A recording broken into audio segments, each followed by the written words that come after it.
Okay, with housekeeping out of the way, I'd like to just start us off by talking about what we hope to deliver today and why we're putting on this webinar.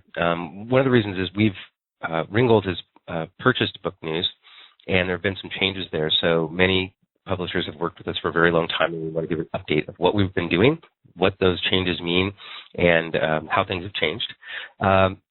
We want to also provide some business intelligence or market intelligence about metadata and how the world of acquisitions on the buyer side of the equation has really changed in the last few years, and how we think that's going to be a trend that continues, and just share some of our perspective where we sit in a different spot in the industry than many of the publishers that work with us, and hopefully we can provide a little bit of condensed information so that you can be abreast of the same things that we are. And then we're going to talk about Ringgold's ProtoView service and how that really fits in with the acquisition of Book News and the changes that we're seeing in our world right now. So we will cover all of those things. It'll probably take us a little less than an hour, so we will have some time at the end of the session to address questions or have a discussion if you would like. And with that, I'll ask Jean to introduce the first bullet here. Okay, and also let me mention that we are going to put this slide deck on the Ringgold website and the ProtoView website. So there's kind of a lot of information on some of these slides. So don't worry, because you can go back and look it over at your leisure. Okay, so I worked at Book News for a number of years before Ringgold bought the company, and essentially with Book News, the way we started out we started out doing something that we continue to do. It turned out to be a very lucky kind of process where the way we began was always to provide information to librarians, and what we did was took books and wrote abstracts and put the abstracts and the bibliographic information together into a printed journal called Reference and Research Book News, which came out bi-monthly at the end. But very early on, the key part of this is that very early on, the founder of Book News, Fred Gillette, began licensing our content to the electronic resources that librarians use. So that, as it turns out, was the brilliant thing. So because libraries, as you know, libraries have moved into the digital world in a very advanced way, and Book News, with these abstracts and bibliographic information of new scholarly titles, has always been then embedded within these resources. So that's a little bit of background on Book News.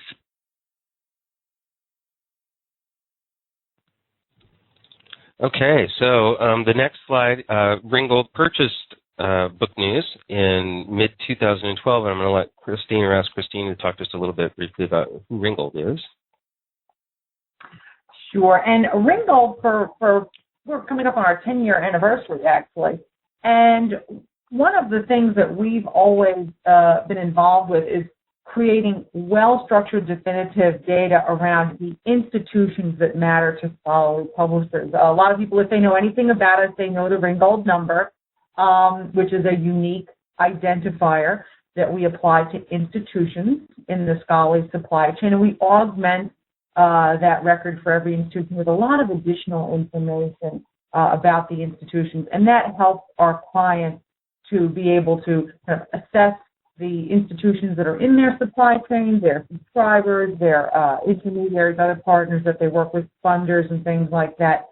So by now collaborating with the team that was formerly Book News, now known as ProtoView, we're really extending that mission of well-structured, clean, uniquely identified data to some of the content that is in the scholarly supply chain. So you'll hear Jay and Dean talk about the people, places, and things that matter to scholarly publishers. And so with the combination of Ringgold's traditional services and now with ProtoView, we're kind of covering two of those, the legs of the stool, the places, the institutions that matter to us, and also the things, the content. Okay? That's great. And so today, the combination of Ringgold and Book News has produced ProtoView. We spent a year developing a new service that was really built on a foundation of success. And we kept everything that's good about Book News and have simply expanded that to evolve the service to meet the changing needs of publishing today. The biggest distinction is that Book News always worked just with print copies of scholarly works, and ProtoView has been designed intentionally to accept electronic books and e-journals, and to allow our services to be applied to online content as well. So we not only can work with print, but we can work with ebooks now too. And as Christine said, the three main entity types that we're concerned with in scholarly publishing are people, places, and things, or publications in this case. And today we're focused just on the publication side of things and using data to drive discovery and use and purchase. So I'm just going to talk a little bit about what metadata impact has been. And I put out this slide because we've all heard the comment, content is king. Well, that may be true, but metadata is really the thing that drives discovery of that content. And that's what Book News, as Jean said, has always done very well, is creating the right type of descriptive data and putting it into the supply chain in a way that elevates a publisher's titles such that they could be found by the people who are likely to use that content or buy that content. So we believe that good quality data is the foundation of effective promotion, and that's really what Book News provided, and that's what ProtoView aspires to, is to be an effective, low-cost, low-maintenance channel for promotion of titles. So this is really advertising in a way, and we'll talk about how it's a very special kind of promotion and quite unique and extra valuable later on. And one of the key things about the metadata that we create is that each record always contains a narrative description or a summary abstract. And we now know from both market research that we've done and talking with our partners who use our data that those narrative descriptions are more valuable than ever, that they are used in a way not only to help elevate titles within search engines, but they're used by researchers and patrons of academic libraries to evaluate content. And we're going to talk a little bit why that's so important here in a deeper dive. But as I say, ProtoView is really designed as a means to drive sales, and that data does equate to sales. And sales, I guess, is a bit limiting in this term because really we're talking about use, driving use as well. But I'm throwing in a few bullets here from a report that was chartered by Nielsen, and they're European-based, so they used a BIC basic metadata standard, which is essentially a list of bibliographic fields that represent a printed title or an ebook title, and where the basic standard is met, where there's complete information on the most basic level, title, author, year of publication, that kind of thing. Just where there's a complete record, they measured sales at 98% higher than those that didn't meet the base minimum standard. Of those titles in their database with a complete basic data, but no cover image, they saw sales of 430 or 73% increase. So just under 5 times. And these were then those titles that lacked either the fully complete record or a cover image. So the big box here on the bottom is the difference in sales between records that didn't have complete metadata or enhanced metadata. And when they say enhanced metadata, there are a lot of things that are metadata other than just descriptive content, but a cover image, for example, is considered a piece of metadata, right? But for those titles that have very complete metadata and had a cover image associated with them, they saw almost 7 times sales against those units. And this is just one paper that was produced. There's a lot of studies that have been done out there where there's this direct link between complete metadata for a title and effectiveness of the advertising to drive sales. So we put the link in here, so if you do download the slide deck, you can go click on this and read that paper yourself. It's pretty interesting. The point of this is that without really good quality metadata, content is less likely to be discovered. And it's more than just data. We know that publishers currently produce many publishers produce excellent metadata for their titles. And sometimes they know what to do with it. Sometimes they don't. In the case of Book News has built and maintained a distribution network for that data that is key to the success. And we'll talk a little bit more about that later. But this is really a warning to everyone that the more data you can supply about a title, the better. And that's become much more important recently. And that's what we wanted to talk about from a conceptual standpoint and a market intelligence standpoint of what's really happening out there in the academic buying market and really among libraries. And some of these changes we're seeing in behavior is really driven by the user behavior or the patrons and researchers that are using the library resources. But in order for publishers to remain as visible as possible and to have things used and discovered, there are some important things that have changed. But before we get into, as we talk about those changes, I'd like to talk about where we've been and where we're going. So in the past, librarians made all of the decisions about what was selected and purchased for any given collection. And users were really limited in how they might discover those works. They were limited to card catalogs, and those were very much limited to what was on the shelf and dealt almost exclusively with print. But we saw a few decades ago the emergence of online catalogs and the ability for users to search not only the holdings of their library, but those of partner libraries, where interlibrary loan blossomed as a model for sharing resources across linked libraries.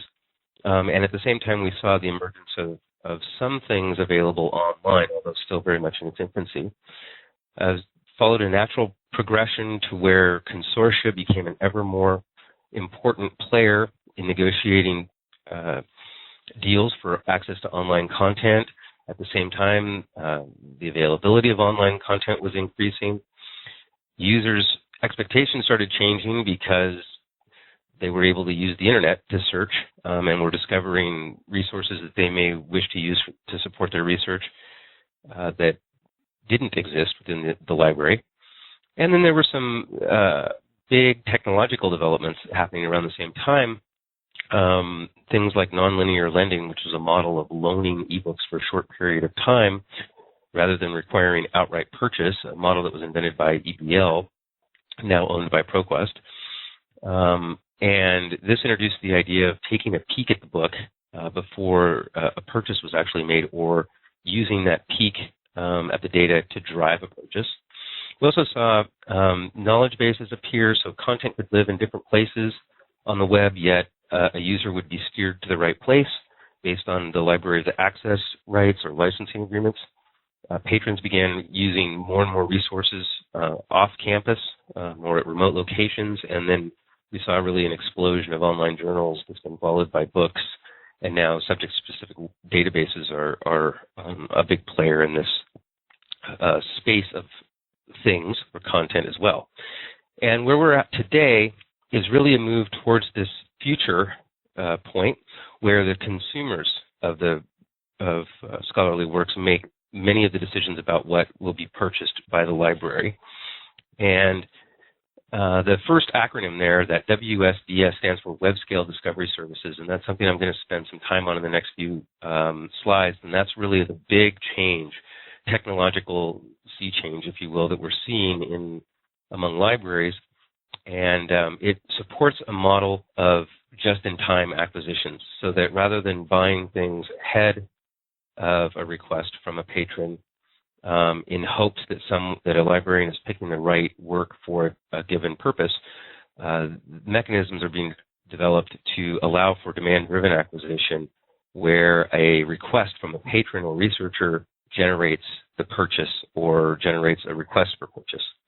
It satisfies the natural user inclination towards instant gratification, especially in the online environment. If they can search through a list of available resources or resources that are available for request, and have that delivered instantly. So it's been very popular among users, which in turn translates into demand among librarians.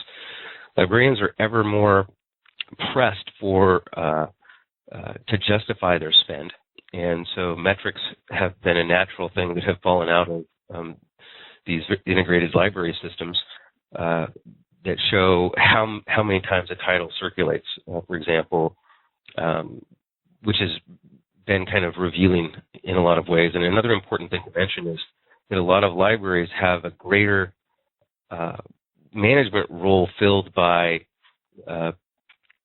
accountants, I should say, or business specialists who are in looking at budgets in a totally different way that's ever really happened before. So they are asked to not just be curators of collections for the good of the institution, but rather custodians of institution resources, meaning their budget, and making sure that they are getting a return on that budget. So this has created a lot of complexity in the supply chain, and one of the things that we hope that we can do is provide services that take that complexity out of it and provide publishers with a very easy way to ensure that they are covering all the bases with respect to where data about their titles should appear for promotional purposes. So I wanted to provide a quick overview of web scale discovery. And this complicated definition here basically boils down to trying to provide users with a Google-like experience. And that's what librarians have really been up against, is more and more patrons going first to the web rather than to their library. So what they have realized, however, is that users have the same problems that everyone does when you search for something on the web, and that is you have to really sift through a lot of results that you weren't interested in or things that aren't appropriate to at an academic level. And so there's a real need among patrons to have a central index of what is available within the library, what's available at consortia partner libraries for interlibrary loan, and what's a potential for request for purchase or for instant purchase. And this is where technology has really come to help librarians, in that it supports this idea of we can pre-filter a list. We may not own it yet, but we will put options in front of our patrons that don't lend themselves to an error in selection, meaning anything you pick from this particular list of nanotechnology titles that you've searched on would be appropriate for our collection. We own these 3, we don't own these 10, and let the patron make a decision at that point. So some of the players that are creating these types of platforms, these are the big 4 that are on that we've listed and researched the most. And in fact, we have direct partnerships with everyone except OCLC for the provision of data. But Ex Libris and ProQuest, through their acquisition of Serial Solutions, and EBSCO, all have created these rich central indexes, or the ability for these to be fed with data for not only holdings, but things that are not owned by the library. So the search looks a little different to the user and gives them more options and puts more control in the hands of the patron to make these decisions. And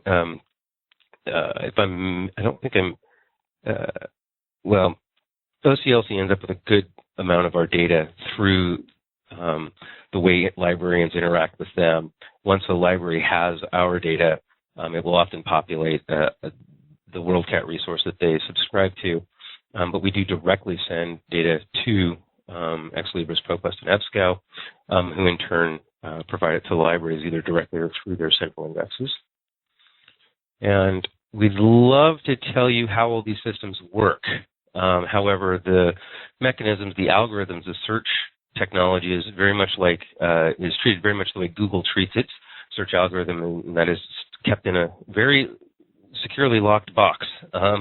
And they aren't going to explain to anyone really how these systems are going through the data that's provided, indexing it, and providing search results.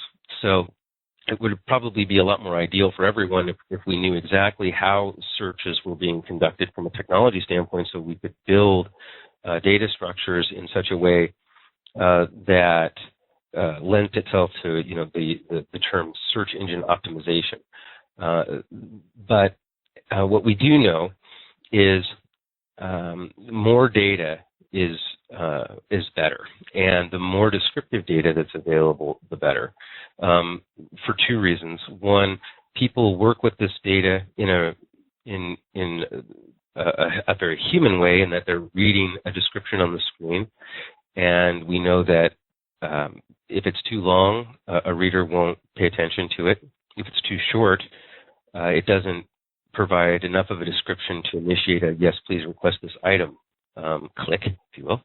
And so we have taken, and in partnership, to the extent that they can tell us, we have been assured by our partners that yes, a summary abstract where given title is something that is indexed and included within the search, and has some effect on relevancy rankings and this kind of thing, as do other pieces of metadata like subject classifications and that kind of thing. So what we've simply tried to do is create a very robust data schema so that we are covering all the bases in terms of what individual or discrete pieces of metadata might be included, like the ISBN or a link to the publisher's website, that kind of thing. But also always, and for every title that we touch, we always include that summary abstract, which is a human readable and machine indexable piece of content that we know drives purchase. So what the web scale discovery may often be mistaken for is just another search, which that's not the case. It really is a purchasing model in and of itself, where the technology simply didn't exist to support such a model, where the decision was moved from the librarian to the patron in a way that was still manageable just from an administrative standpoint within the library. Well, the demand that's been created on the library side has driven development among the partners that we saw earlier to create systems using modern technology that do incorporate not owned and non-owned works, and really is that slide with the past and future arrow on it meant to indicate is it's web scale discovery really is a logical progression of how this world discovers content and either buys it or uses it. And with the advent of increased focus on metrics of how collections are used, we think it's even more important than ever to have every piece of data described discreetly and put as much in front of folks as possible. So I guess the point of this really is that this is a pre-filtered search, if you will, so that the universe of content that can be searched across is limited to what would be appropriate for a library, and the more descriptions that you can include, the better. And it's not really new technology. It's ideas that have existed for a long time, and like I say, the ideas were ahead of the technology for a long time, but the demand has been there for these types of models for some time, and that is really to increase the rate of circulation of titles that have been paid for by the library. So this is a slightly older slide, but the last time we went through and did a disciplined research project on the topic, we had determined there's about 400 to 600 libraries worldwide that have switched to a demand-driven or patron-driven system, and that's likely to double over the next 12 months. Like I said, this is a little bit older slide, and we know that even since we conducted the research that developed these numbers, that a large consortia in Colorado has begun experimenting with this model, and that was based on the same model being successful in other library groups. So the real-world example that we've provided today is from Orvis Cascade, an acquisitions librarian at Portland State University, shared with us that many of the Orvis Cascade libraries are no longer using subject selectors at all, and they've moved to a purely demand-driven acquisitions model. Now, the whole consortia, which is about 37 libraries, I believe, uses Ex Libris Primo as their system. So even for those libraries that haven't switched, which most of the big ones, I believe, and Jean, correct me if I'm wrong, but most of the big libraries in that consortium have already moved to demand-driven acquisitions. At Portland State University, they have no subject selectors whatsoever. They've completely moved to this central index with an interface for patrons that allows them to request titles that they find but don't yet have access to within the library. And in some cases, depending on permissions, there are faculty, for example, that can go in and not just request, but if it's an electronic resource, they can buy it right then and there, and it will be fulfilled to them instantaneously. So we've heard these kinds of statements from a lot of different libraries. As I mentioned, there's a larger consortium. Colorado has been experimenting with this. OhioLink has been experimenting with this. This is something very real and a trend that we think will continue well into the future. So it's not. It's really what we see, where we see the market going right now, and why metadata is more important than ever for the promotion of titles. And with that, we want to talk specifically about ProtoView. But I will say that one of the important concepts to bear in mind about these central indexes is we're not just, I've mentioned driving use, and purchase. Well, that's not just at the time of publication, which is very important, but as I'm sure everyone on the call is aware of, the long tail sale is a very important component to a title success. And the type of promotion that we engage in, and this was really the genius behind Book News in the first place, is that descriptions were made that were considered very neutral, even-handed, unbiased, very credible, therefore are consumed by libraries in a different way than other forms of advertising. They're actually integrated, and Jean's going to talk a bit more about this in detail, but they're very integrated into the acquisition systems that they use, and they remain there for a very long time. And that's where this type of promotion differs radically from something like print advertising, in that we create a real presence within the databases that are used by the acquisitions librarians and by the patrons that remains forever.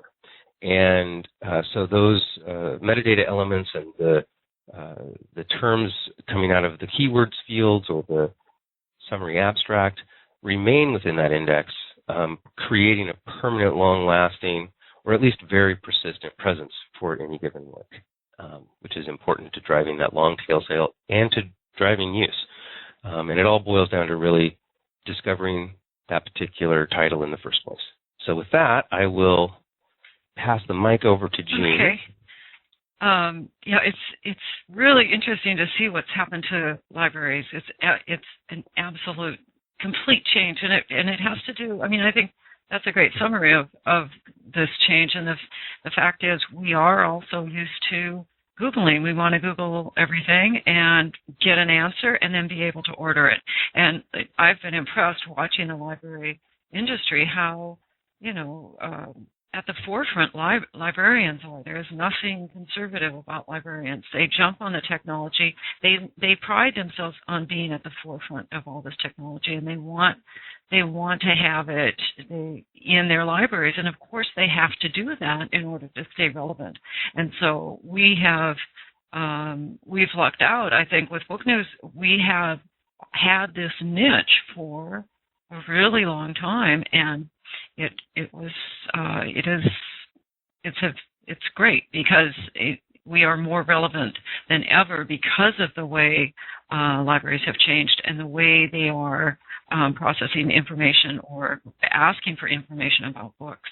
So the way ProtoView works in the supply chain then is fairly straightforward. What we do is we get the books or other kinds of content, other metadata sources, and then we take them in, we send them out to our writers and our editorial staff, and they put in all the bibliographic information.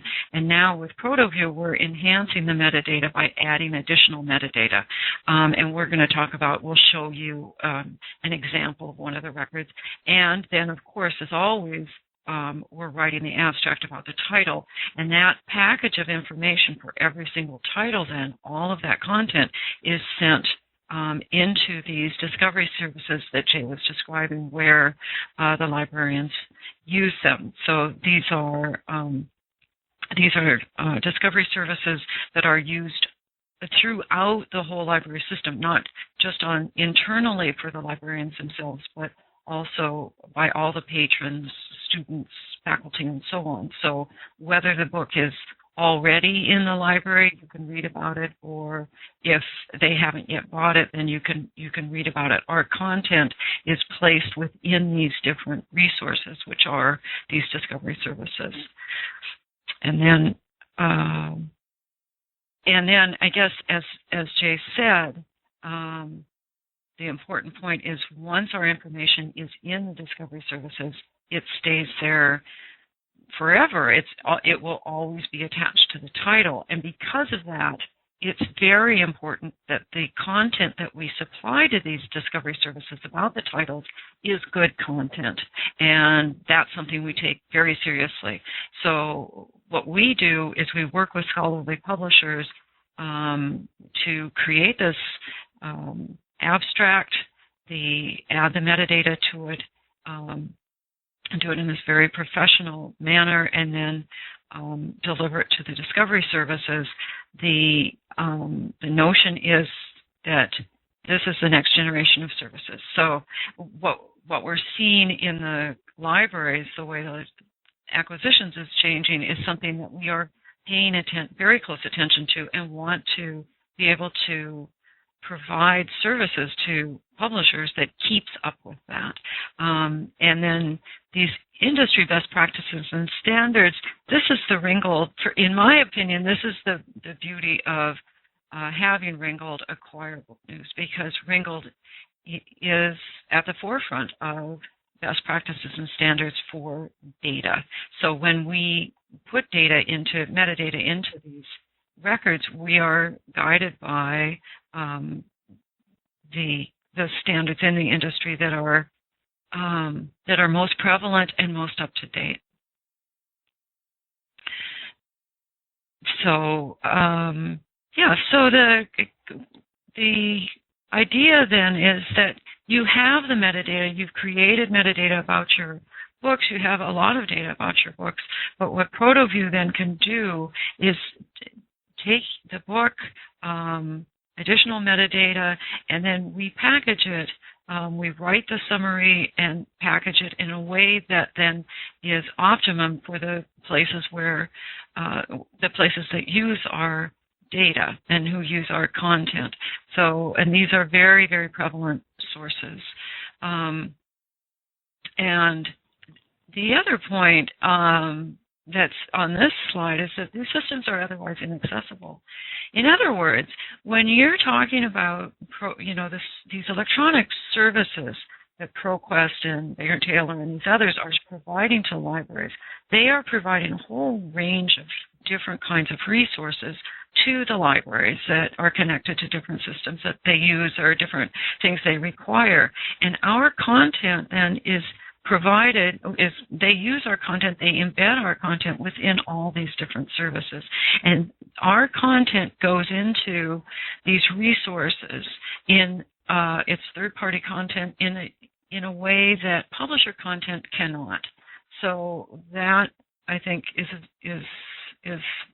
a key. Well, part I of think I do think it's an important thing to really drive home, is that although many publishers create excellent metadata and descriptions of content themselves, many of the places where we deliver data to won't accept content originating with the publisher because it's too difficult for them to quality control it against. Is it just is it really an abstract? Is it really a description of the book?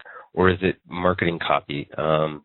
And that's what their customer base, the librarians, and as I said earlier, it's really the genius of Book News, of being able to achieve effective promotion targeted directly at the people most likely to buy the content and create this persistent presence for a work without it being perceived as advertising per se.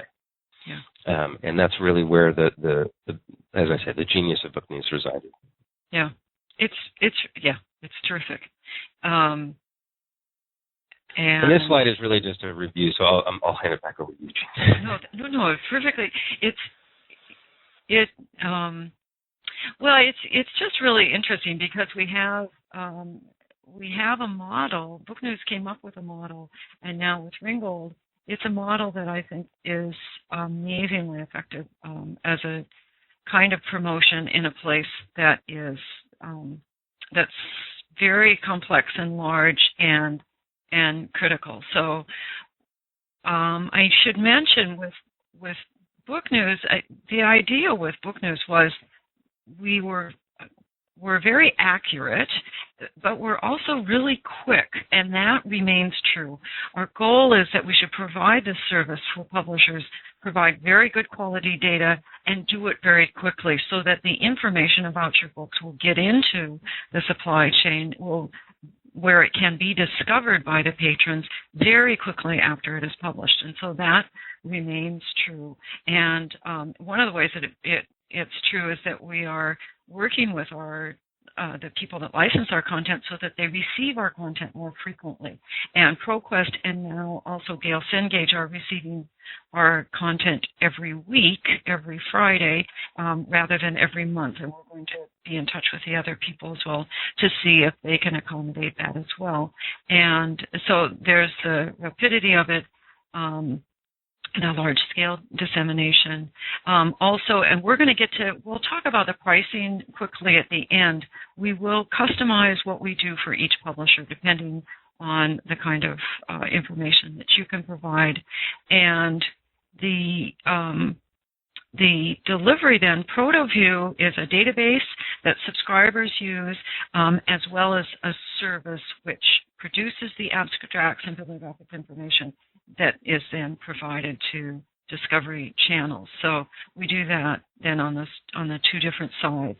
And on the ProtoView, ProtoView.com, that database where subscribers pay to have access to the database, they can set it up for a new title alert system so that whatever subject they're interested in, they'll get an alert when there are new titles in those subjects available.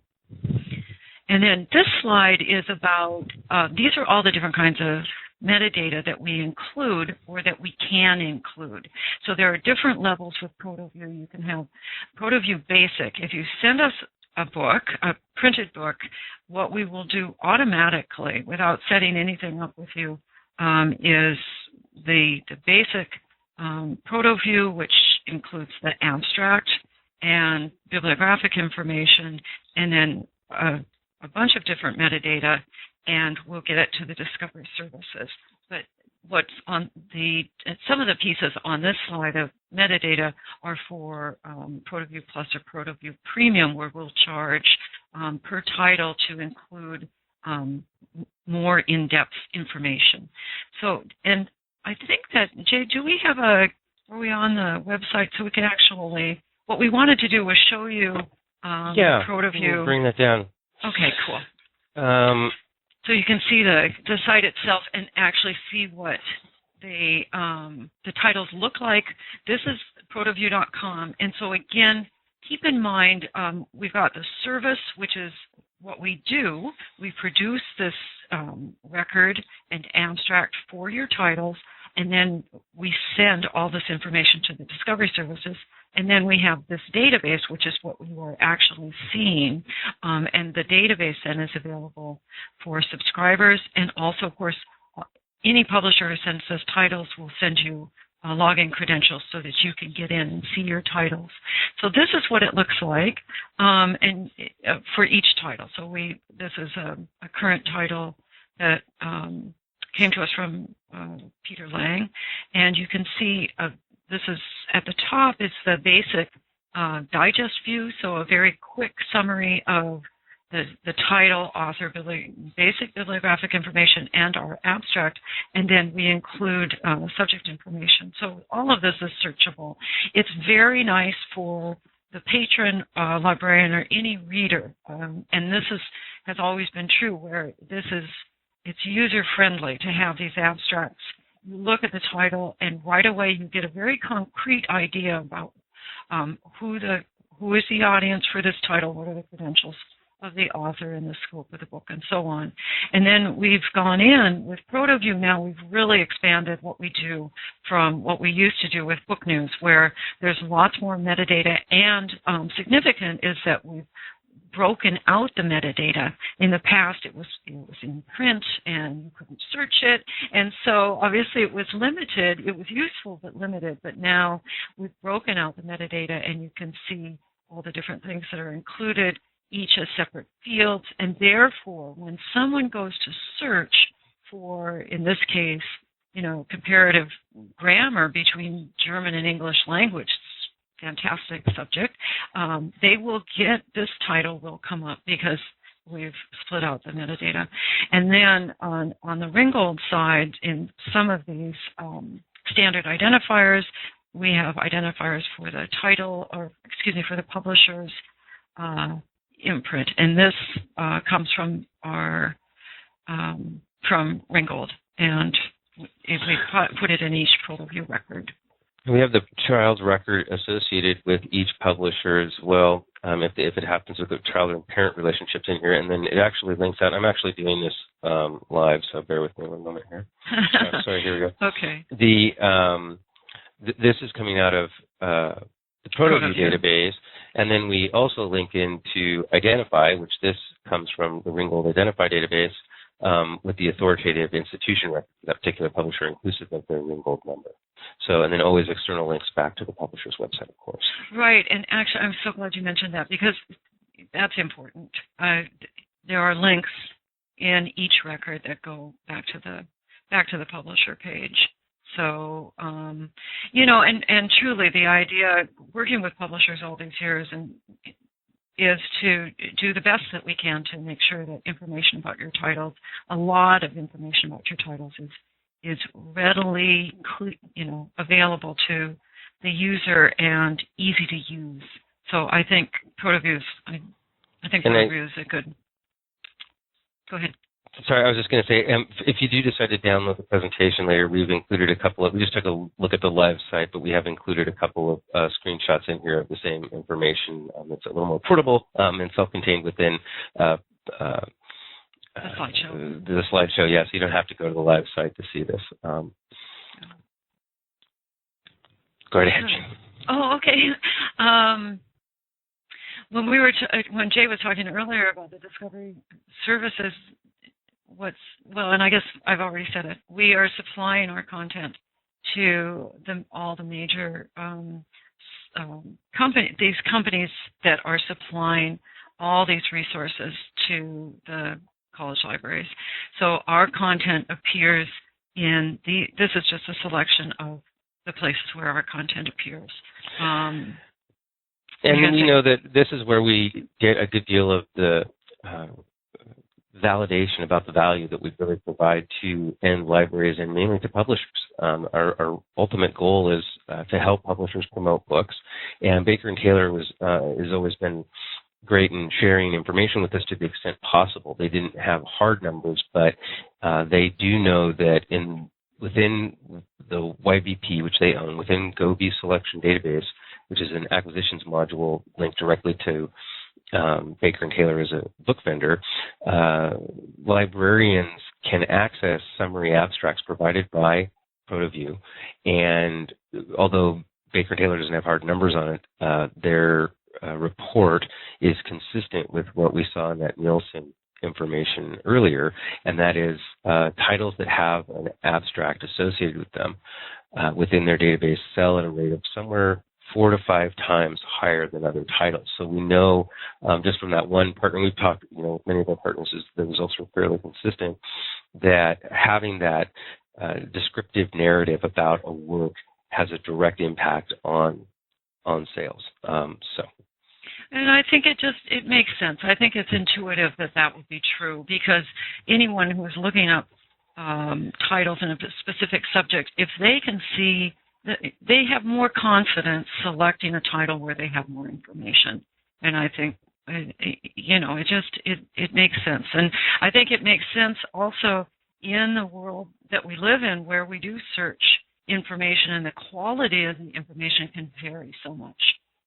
we are happy to work with publishers and customize the solution so that if you have metadata that you would like us to use that's standardized and so on, you can send us your print copy and your data feed, and in that case, the pricing is the same as ProtoView Plus, which is the print copy plus $15 a title, and then in addition to that, we charge per item, and it tends to be, $3 to $5 per item per title, and in that way, we will set up a ProtoView record with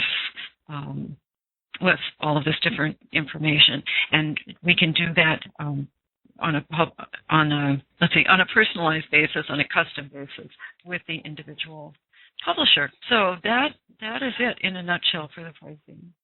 Well, and that was really necessary because a lot of the publishers that we are working with had made the request. We were very much when we develop products or enhancements to our existing services, we do so with the information we get from our customers. And it was clear that in many cases, an investment had already been made to create this metadata, and of course, a publisher would like to take advantage and leverage that investment as much as possible. And so we built ProtoView in mind to be able to take data that's already been created and include it within our database, and as a knock-on effect, distribute it through the Ringgold distribution network of licensees, so that if a publisher's already made the investment to create a table of contents, for example, we don't need to charge them to create that again, but rather just include it within our outbound feed as a promotional tool. Yeah. So some final ideas.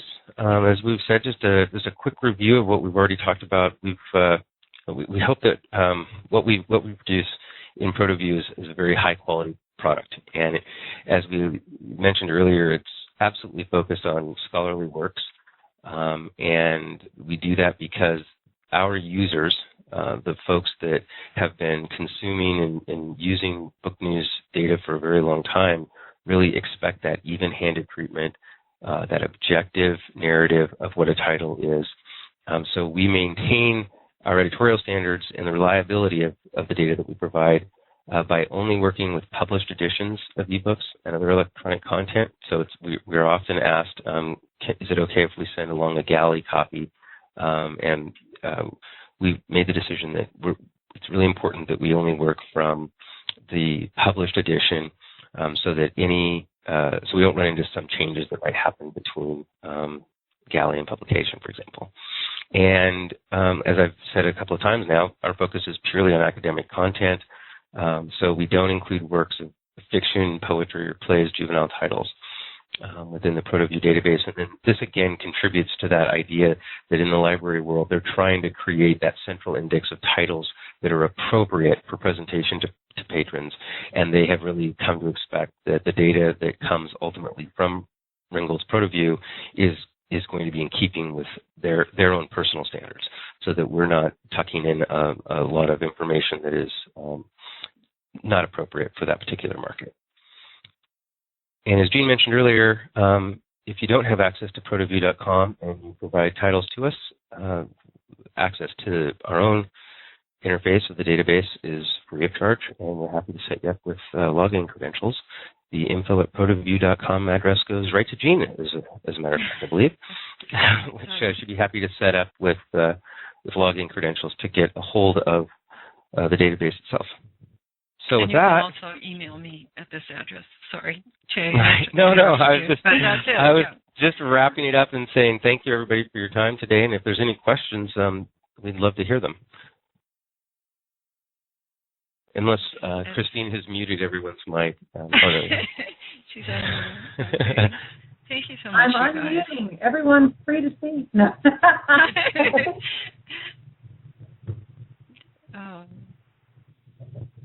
It's a lot of information. And like I said, feel free. You can always email me, or we can set up a phone conversation, and Jay as well, and we can go into more detail about any of it. Yeah, and like we said, this presentation will be available on our website, and we're happy to give you any pricing or the breakdown of all of the metadata that we can provide and create. Oh, I see there's a question from Karen. Go right ahead, Karen. Hi. The account that we were looking at for the example, the Peter Lang account, is that a plus or a premium account? That's a basic one. That's just basic? Yeah, that's just basic. Okay. Sorry, I was over here on the institutional record. Let's go back here. We can go back into that record. Oh, there we go. Yeah, this is the basic. A good example of one, in fact, let me grab this title really quick. Sorry, I'm actually doing this live and the little panel jumps down in front of me. If I do a quick search here, let's see if that's the right ISBN. Oh, no, that's not the one that's going to work. Sorry, let me grab the other one. What was your question, Karen? Just, I guess, what the plus or the premium would actually look like. Oh, okay, good. Okay, and if we don't pull it up right this minute, I can certainly do that for you, or send you ISBNs that you can search in ProtoView to look at. Okay. Yeah, absolutely. I was going to say really the only difference in many cases what you see is there'll be the presence of a cover image which appears over here, which isn't right now. I'm having trouble getting my browser to actually. There we go. This is the Greek article. Here's a good example from Brill where the cover image is included, and there's always a link here for the publisher site. This one doesn't. This is just plus, so this had just a couple of extra ones in there. But what Jean can do is send you a few titles from Springer Publishing that have the full table of contents summaries included, so you can see what the full table of contents information is. Yes, exactly. And I have some with chapter summaries as well. The chapter summaries, and you see a summary of every single chapter, and then you can also click and get records for each chapter. So they are really substantial. Okay. So that kind of thing helpful if you're doing if you're actually selling at the chapter level. I think there's some other services that will put a summary. Summary. I'm waving my air quotes around summary of the chapter, and it'll really be just the first sentence or two of the chapter rather than a descriptive paragraph or abstract. So depends how you're selling your content. That's a great point. Yeah. And then I don't know if you guys can answer this one or not, but what do you guys end up doing with the hard copies of the books that you receive? Do you guys have just like a library? Do you guys resell? Oh, we resell them. That's been yes. That's how we can afford to do what we do. Okay. And then do you just do that on Amazon or? Well, we do it anywhere we can, really. It's a single copy in every case, and so we hold the book back until all of the editorial work that we need for it is done, and then we have a separate book selling site that we post it to, but we send records to Powell's and Amazon and that kind of thing. And so that was how we came up with the pricing for ProtoView. In part was about the cost of a book. It's always been, look, you get this great deal. We know that we increase sales, so for the price of one book, essentially, to us, we will create the information, send it out to the distribution channels, and then, we go to the trouble to try and sell that book. And sometimes we're successful, and sometimes we're not. Okay. That's true. Anybody else? Are the publishers, are there any restrictions to reusing the abstract? We're sort of like looking at different ways, because we have our little, we have our own electronic library. Sometimes we're looking for, abstracts to help populate certain fields. So is that possible? I think the question is, can we use their abstracts? Or can the publishers use the Ringgold abstract? Oh, can you use our abstract? Absolutely.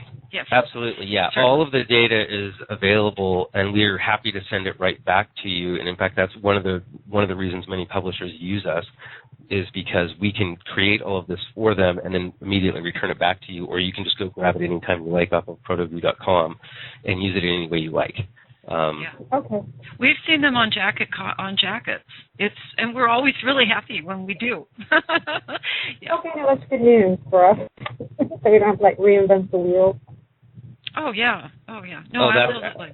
That's exactly it. Is many folks like we said earlier, some publishers do a really good job of creating metadata. Other publishers really need some help and a partner in that regard, and some need a little of both. Some have already got good metadata and want to repurpose it through our distribution network for promotion. Other folks really just say, "Can I just give you copies of my ebooks and print books and have detailed, complete, standardized metadata with keywords and everything created for it?" And the answer to that is absolutely, and we're happy to give it back to you for use in your own website or any way you care to use it is up to you. But I will say that the interesting difference between what ProtoView writers produce and what publishers will typically produce is that the copy we produce is descriptive. It's not really meant to be promotional. And that's one thing that makes it successful in the supply chain. There are, Dean and Jay can speak to this more significantly, but there are some sites that won't always take publisher copy because it is promotional, and they want something that's kind of neutral and really descriptive that speaks, objectively to the content. And, what level is it at? What is the scope? What is the approach? That kind of thing. Yeah, and for those on the call that have worked with Book News in the past, they used to be referred to, these abstracts used to be referred to as reviews, but they really aren't reviews.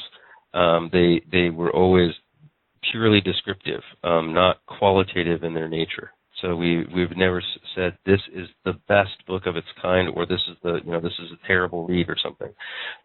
We want to be able to work with all of our publisher partners across all of their appropriate titles. So the way to do that, and like I say, that really is part and parcel of that genius of Book News, of creating a means, another way for publishers to effectively promote without it being perceived as advertising even. And that's where, as in that middle portion that we occupy in the supply chain, we add that element of trust and credibility with respect to that description that we know helps sell books. Terrific. And I should say to the earlier question about do we resell the books, we know that just the fact that we resell that book and the way that we populate the supply chain in an attempt to move that single copy, just that act by itself helps promote the title. Because like I say, it's one copy. And if it's a desirable title, it is in no way a competitive problem for the publisher. But from us, it just shows as out of stock, yet that database holds that record for a very long time, increasing the likelihood that it's going to be found and someone's going to say, oh, that's the title I want. I'll buy it from Amazon. And if we're selling it on Amazon, obviously it's one of many sources, and the publisher is probably the first choice in many cases, or a close partner of the publisher for where that book will then be published. So everything we do is about getting the content out there and discovered for purchase and to drive use.